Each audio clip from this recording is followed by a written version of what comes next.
Hi everyone, it's Alexandra at the Hedgehog Hollow and you are watching Hometalk. Now the first thing you want to do is take a pizza pan. Now you can use any size. We only had slim pickings this week, so I just got the standard size. I think it's like a medium pan. And we're going to take some multi-surface paint. You want something that's going to work on black. And when I'm doing a project like this, I tend to just put my paint directly on here because who wants to actually have to do extra? Now you're probably going to want 2 coats of your paint on here, and I'm just going to spread this out, make sure I go to all the edges, let it dry for about 10-15 minutes because I'm only doing a thin coat, as you can see, and then add a second coat so that it comes out really nice and smooth. I'll be sure not to miss any of those edges too.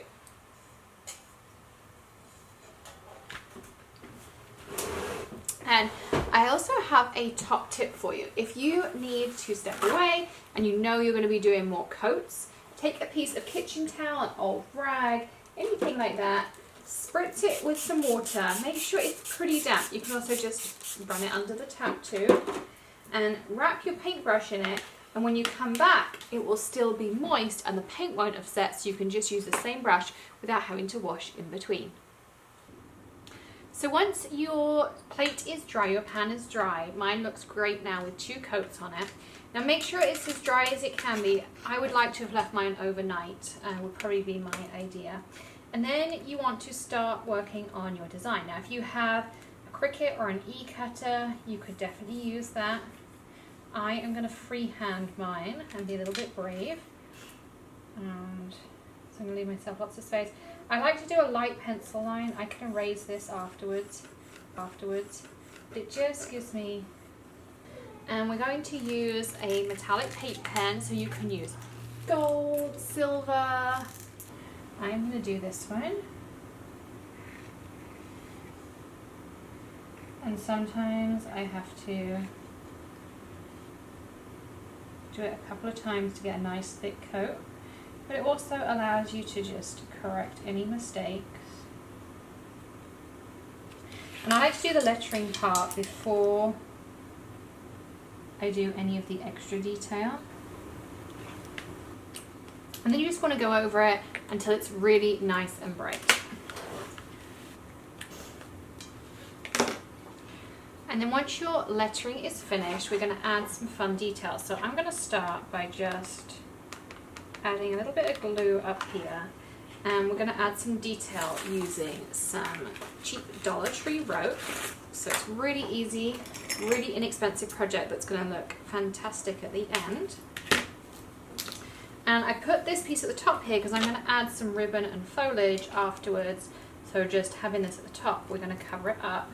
And then you want to make sure there's a good line of glue for you to stick to.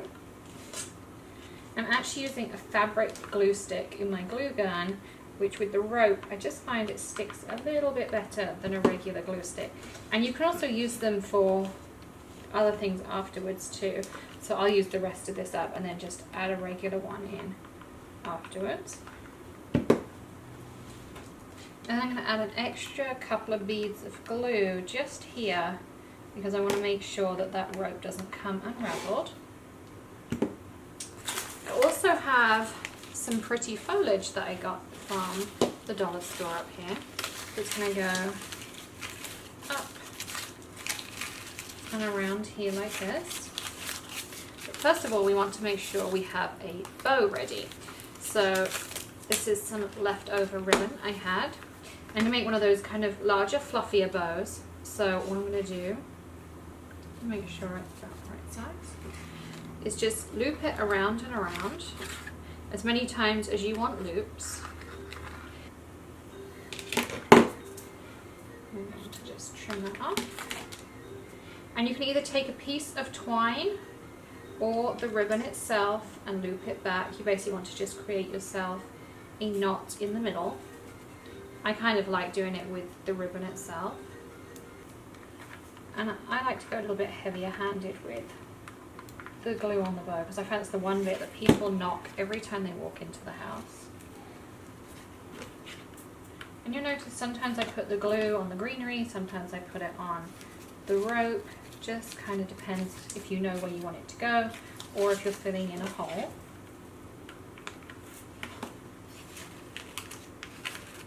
So I like to just lift it up, check how it's looking,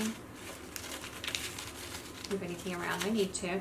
And then don't forget on the back, you need to add yourself a hanging loop. Now you can add a command strip, that would absolutely work, or you can add yourself a piece of rope. So I'm just going to cut a piece off here and either glue the ends so they don't unravel or put a piece of tape around them. Both work. This one's much faster.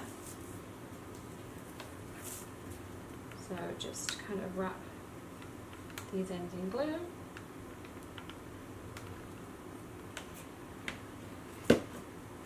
And then I happen to know my bow is at the top, so that's where I'm going to place these. Of course, they're going to be a little bit tacky from you doing those ends too. And then again, I just add lots of glue. And a great idea is a piece of duct tape or like a plumbing tape, something that's pretty strong, is I just put that over here once this glue is dry to secure it. And it's super easy, just like that. So I can't wait to see your pizza pan wreaths. Do share them and tag us and let us know what you've been up to. Thanks for joining us here at Hometalk.